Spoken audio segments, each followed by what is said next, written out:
Hello,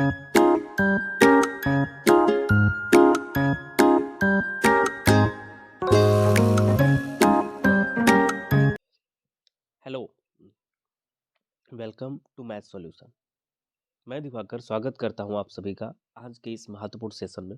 तो चलिए शुरू करते हैं बिना टाइम वेस्ट किए हुए आज का अपना सेशन। देखिए, जैसे मैंने पिछले सेट में आपको एक क्वेश्चन दिया था, बहुत से लोगों ने इसका सही जवाब दिया। क्वेश्चन है, लिटमस विलयन जब ना तो अम्लीय होता है और ना ही क्षारीय, तब वह किस रंग का होता है, ये आपको बताना था। तो इसका करेक्ट ऑप्शन क्या है? बैगनी। क्या हो जाएगा? बैगनी। बैगनी इज द राइट ऑप्शन। चलते अपने आज के सेशन। देखिए, आज है प्रैक्टिस सेट 6। इसके पहले मैं 5 सेट बना चुका हूँ। आप सभी लोग वो देख लीजिए ताकि आपको एग्जाम में सिर्फ यही मिलेंगे। ठीक है, चलते अपने आज के। देखिए, इसमें 20 क्वेश्चन है। आप 20 के सवाल जवाब लिखिए और देखिए आप उसमें से कितने कर पा रहे हैं। अगर 20 में से आप 16 कर ले रहे हैं तो आप अपने आप को पढ़ा लिखा मान सकते हैं। ठीक है, चलते हैं। देखिए, जैसा पहला क्वेश्चन है, जब कॉपर सल्फेट विलयन में लोहे का टुकड़ा डालते हैं तो कॉपर व फेरस सल्फेट बनते हैं। यह अभिक्रिया क्या कहलाती है? कॉपर सल्फेट CuSO4 के विलयन में लोहे का टुकड़ा डालते हैं तो कॉपर व फेरस सल्फेट बनते हैं। यह अभिक्रिया क्या कहलाती है? तो इसको बोलते हैं प्रतिस्थापन अभिक्रिया। क्या बोलते हैं भाई? प्रतिस्थापन अभिक्रिया। तो क्या हो जाएगा? A option. चलते हैं अपने अगले सवाल पर। अगला सवाल है, एस्टिक अम्ल एक दुर्बल अम्ल है क्योंकि। एस्टिक अम्ल क्या है? एक दुर्बल अम्ल है क्योंकि। ऑप्शन दिया है हमको। पहला ऑप्शन है, इसमें पानी की मात्रा अधिक होती है। ऑप्शन बी है, इसमें आयरन की मात्रा कम होती है। तो यही क्या हो जाएगा? हमारा सही जवाब हो जाएगा बी। एस्टिक अम्ल में आयरन की मात्रा कम होती है। तो करेक्ट ऑप्शन क्या हो जाएगा? बी। चलते अपने अगले सवाल पर। और अगला सवाल है, विरंजक चूर्ण पर तन सल्फ्यूरिक अम्ल की अभिक्रिया से गैस निकलती है। कौन सी गैस निकलती है आपको बताना है। विरंजक चूर्ण पर जब सल्फ्यूरिक अम्ल से क्रिया कराई जाती है तो कौन सी गैस निकलती है? पहला ऑप्शन है हाइड्रोजन, अगला है ऑक्सीजन और तीसरा है Cl2। तो Cl2 is a right option. क्या हो जाएगा? Cl2 क्लोरीन गैस निकलती है। देखिए, जैसे दिया है, विरंजक चूर्ण कैल्शियम हाइपोक्लोराइट CaOCl2, उसमें क्या मिला है? सल्फ्यूरिक अम्ल मिलाया। जब सल्फ्यूरिक अम्ल मिलाया तो क्या बन गया? Calcium sulphate CaSO4। उसके बाद में जल, फिर क्या? क्लोरीन। और जो क्लोरीन बचती है इसी को क्या बोलते हैं? प्राप्य क्लोरीन। क्या बोलते हैं भाई? प्राप्य क्लोरीन। चलते हैं अपने अगले सवाल पर। और अगला सवाल है, एंटीमनी है। एंटीमनी क्या है आपको बताना है। जैसा पहले ऑप्शन है उपधातु, तो यही क्या हो जाएगा? करेक्ट ऑप्शन हो जाएगा। Option A is the right answer, उपधातु। एंटीमनी क्या है? एक उपधातु। चलते अपने अगले सवाल। और अगला सवाल है, बहुत ही लाभ अच्छा क्वेश्चन है। तेलों को पैलेडियम या निकेल आदि उत्प्रेरक की उपस्थिति में हाइड्रोजन से अभिक्रिया कराने पर वसा प्राप्त होती है। यह अभिक्रिया निम्न का उदाहरण है। तो पहला ऑप्शन इसमें क्या है? पहला ऑप्शन है संकलन अभिक्रिया। यही क्या हो जाएगा? सही हो जाएगा। Option A is a right option, संकलन अभिक्रिया। देखिए, तेलों को पैलेडियम या फिर निकल आदि उत्प्रेरक की उपस्थिति में हाइड्रोजन से अभिक्रिया कराने पर वसा ही प्राप्त होती है। तो इस अभिक्रिया को क्या बोलेंगे? संकलन अभिक्रिया बोलेंगे। चलते अपने अगले सवाल। अगला सवाल है, आवर्त सारणी में बाईं से दाईं ओर जाने पर प्रवृत्तियों के बारे में कौन सा कथन सत्य है? तो आपको बताना है। जैसे कि पहला ऑप्शन है, तत्वों की धात्विक प्रकृति घटती है। ये तो सही है। फिर अगला क्या है? संयोजकता इलेक्ट्रॉनों की संख्या बढ़ जाती है। ये भी सही हो जाएगा। ऑप्शन सी है, परमाणु सरलता से इलेक्ट्रॉन को त्याग करते हैं। जब इलेक्ट्रॉनों की संख्या बढ़ रही है तो त्याग कैसे करेंगे? ऑप्शन सी क्या हो जाएगा? गलत हो जाएगा, असत्य है। ऑप्शन सी क्या हो जाएगा? असत्य। ठीक है, बाकी जो है वो सत्य। देखिए, क्वेश्चन क्या है, रेनिन का स्राव कहाँ से होता है? तो ऑप्शन है, ऑप्शन ए लार ग्रंथियों से, ऑप्शन बी अग्नाशय से, ऑप्शन सी जठर ग्रंथियों से। तो सी ऑप्शन सही हो जाएगा, जठर ग्रंथियों से। जठर ग्रंथियों से ही रेनिन का स्राव होता है। देखते, जो रेनिन होता है इसमें जो दुग्ध में उपस्थित प्रोटीन होती है कैसिन, उसी को तोड़ता है। चलते अपने अगले सवाल पर। और अगला सवाल है, निम्न में से क्या ग्लाइकोलाइसिस के दौरान होता है? ग्लाइकोलाइसिस के दौरान क्या होता है? तो देखिए, ऑप्शन है, ऑप्शन ए प्रोटीन का ग्लूकोज में बदलना, ऑप्शन बी ग्लूकोज का फ्रक्टोज में बदलना, ऑप्शन सी स्टार्च का ग्लूकोज में बदलना, और ऑप्शन डी है ग्लूकोज का पायरुविक अम्ल में बदलना। तो ऑप्शन डी क्या हो जाएगा, सही हो जाएगा, ऑप्शन डी सही हो जाएगा, ऑप्शन डी इज राइट। जो ग्लाइकोलाइसिस होता है उसमें ग्लूकोज का पायरुविक अम्ल में बदलना ही ग्लाइकोलाइसिस कहलाता। चलते अगला है रुधिर दाब मापने के लिए प्रयोग करते हैं। रुधिर दाब काहे से, ब्लड प्रेशर काहे से नापते हैं, तो आप कई लोग जानते हैं। जैसे क्या होता है, ऑप्शन ए क्या है बैरोमीटर, ऑप्शन बी क्या है पोटोमीटर, ऑप्शन सी है थर्मामीटर, और ऑप्शन डी है स्फिग्मोमैनोमीटर। तो option D is a right option. Sphygmomanometer से हम लोग क्या मापते हैं, रुधिर दाब मापते हैं। थर्मामीटर से तो आप सभी लोग जानते हैं क्या टेम्परेचर मापते हैं, और बैरोमीटर से क्या मापते हैं, तो वायु दाब मापते हैं। चलते अपने अगले सवाल। और अगला सवाल है निम्न में से कौन सा पद मूत्र निर्माण का हिस्सा है।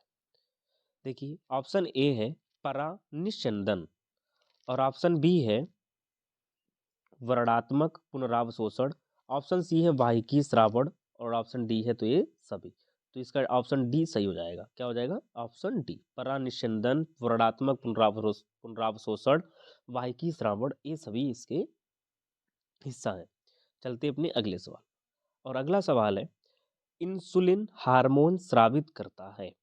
इंसुलिन हार्मोन स्रावित करता है, तो ऑप्शन ए है पिट्यूटरी से, ऑप्शन बी है थायराइड से, और ऑप्शन सी है लैंगरहैंस की द्वीपिकाओं से। तो सी इज अ राइट ऑप्शन। जो इंसुलिन हार्मोन होता है वो लैंगरहैंस की द्वीपिकाओं से स्रावित होता। चलते अपने अगले सवाल। और अगला सवाल है गुणसूत्र किस पदार्थ से बने होते हैं। देखिए अगर चैनल पे आप नए हैं तो सब्सक्राइब कर लीजिए, और अच्छा लग रहा है वीडियो तो प्लीज़ लाइक करिए। ठीक है, चलते अपने यही सवाल है गुणसूत्र किस पदार्थ से बने होते हैं। तो बताइए किससे बने होते हैं, प्रोटीन से, ऑप्शन क्या है प्रोटीन से, ऑप्शन बी है आरएनए से, ऑप्शन सी है डीएनए से। तो इसमें क्या हो जाएगा, ऑप्शन डी है दोनों ए व सी से, प्रोटीन से भी बने होते हैं और डीएनए से भी बने होते हैं। तो इसका डी क्या हो जाएगा, करेक्ट ऑप्शन हो जाएगा ए व सी, ए व सी दोनों से बने होते हैं, प्रोटीन से और डीएनए। चलते अपने अगले सवाल।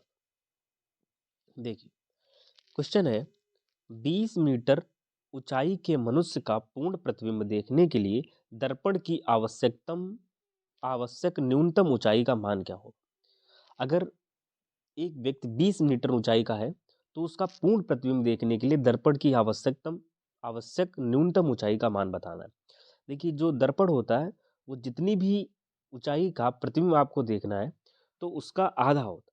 यानी 20 मीटर अगर मनुष्य है तो जो दर्पण है वो कितना होना चाहिए, 10 मीटर का होना चाहिए। कितना होना चाहिए, 10 मीटर का होना चाहिए। Option A is a right option. ठीक है, चलते अपने अगले सवाल पर।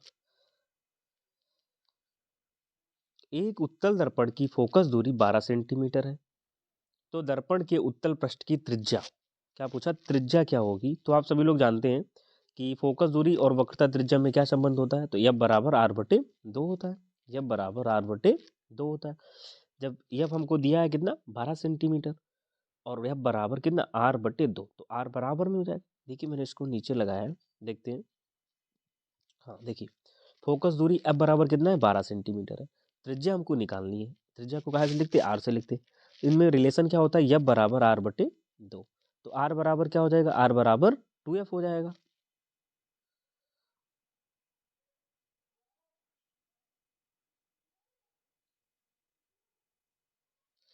देखिए आर बराबर क्या हो जाएगा, आर बराबर 2f हो जाएगा। तो 2f का मान कितना है 12, तो 12 दूनी 24 सेंटीमीटर।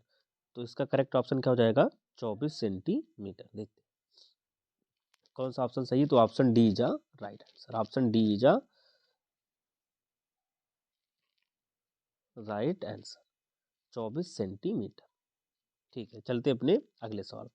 और अगला सवाल है एक वस्तु एक उत्तल लेंस के प्रकाशिक केंद्र से 40 सेंटीमीटर की दूरी पर स्थित है, तो उसका प्रतिबिंब 60 सेंटीमीटर की दूरी पर बनता है। वस्तु तथा प्रतिबिंब की लंबाई का अनुपात ज्ञात करना। वस्तु की लंबाई और प्रतिबिंब की लंबाई का हमको अनुपात बताना है। देखिए जो प्रकाशिक केंद्र से दूरी पर स्थित एक वस्तु है, तो इसका मतलब वस्तु की दूरी को कहाँ से लिखते हैं, यू से लिखते हैं। कैसे भाई, यू से लिखते हैं, और प्रतिबिंब की दूरी को वी से लिखते हैं। और हमसे प्रतिबिंब की लंबाई और वस्तु की लंबाई का अनुपात पूछ रहा है, देखते हैं। देखिए वस्तु की दूरी हमको दी है, वस्तु की दूरी कितनी दी है हमको 40 सेंटीमीटर, माइनस में लिखी जाती है, ठीक है। फिर प्रतिबिंब की दूरी हमको कितनी दी है माइनस का 60 सेंटीमीटर। अब इनमें जो रिलेशन कह रहा है, जो आई होता है इसको क्या कहते हैं प्रतिबिंब की ऊंचाई, और ओ होता है वस्तु की ऊंचाई। और ये क्या होता है आई बटे ओ बराबर क्या होता है माइनस का वी बटे यू। तो आई बटे ओ बराबर माइनस का वी कितना हो जाएगा -60, और यू का मान क्या -40, माइनस माइनस कट जाएगा, जीरो से जीरो कट जाएगा। अब देखिए 6/4, तो इसको 2 से काट दिया, 2 तिया 6 और 2 दूनी 4, तो आई अनुपात आई ओ बराबर क्या 3/2, तो आई अनुपात ओ क्या हो जाएगा 3:2, ठीक है। तो इसका करेक्ट ऑप्शन क्या हो जाएगा 3:2। Option D is a right answer, ठीक है। चलते अपने अगले सवाल पर, और अगला सवाल है स्वस्थ नेत्र के लिए दूरबिंदु स्थित होता है। स्वस्थ नेत्र के लिए दूरबिंदु क्या होता है, ऑप्शन ए है 25 सेंटीमीटर, ऑप्शन बी है 50 सेंटीमीटर, ऑप्शन सी है 100 सेंटीमीटर, और डी है अनंत पर। तो क्या हो जाएगा डी अनंत पर। स्वस्थ नेत्र के लिए दूरबिंदु अनंत पर स्थित होता है। चलते अपने अगले सवाल पर।